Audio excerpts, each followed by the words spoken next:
มึงสมิธาดาวสวัสดีทุกคนครับไก่เราตะเยอะเงินเอาหมูบมาหมานะมาม่าหมูมะนาวครับปลาเราตะกละตาแค่นั้นนะเจ้าจะเราตะหยาบชุนเกลาหมูมาล้อหมูมะนาวอะไรนี่ห้อมหมูมะนาวอย่างดีกละกังเชียงกับมันจอยนะสมะนาวเราตะกละ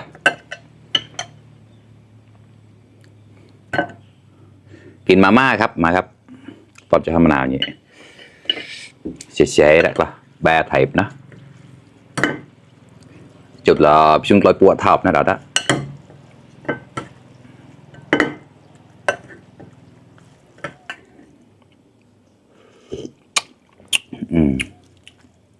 kiếm còn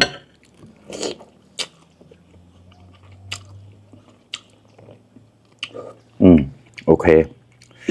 không mà ra đó vậy rồi đôi bếp sẽ đôi xe vậy đó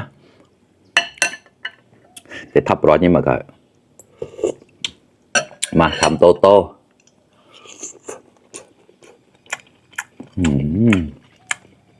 จึงเกลียวจะขอมองแล้วนะ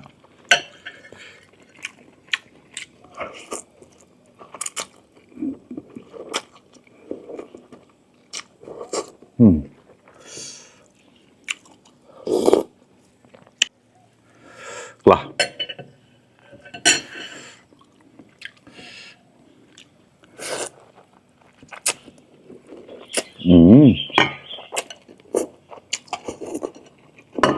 จะทับรอดนี่มาก่อนเจ๊ติโมมานาวเลยจุดรอดไม่โดดนะ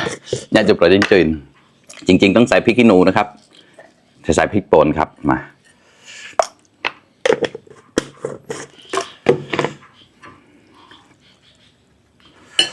ครับปลาอะไรกว่า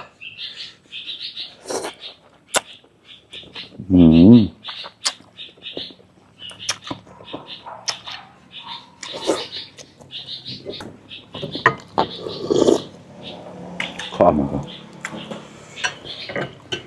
คำโตหอมออกตัวๆแล้ว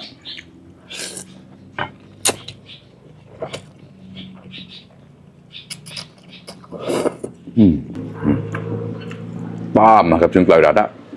หนามากครับ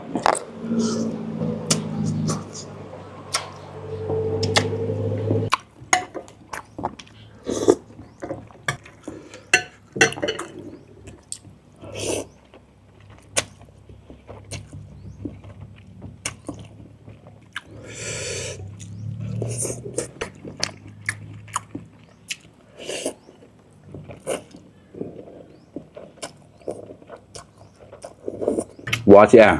ในหมูสับนะใส่หมูสับลงไปด้วยนะครับลืมไปรสชาติจะออกเปรี้ยวเผ็ดแล้วก็หอมมะนาวมากครับมาครับก็ได้แล้วกว่า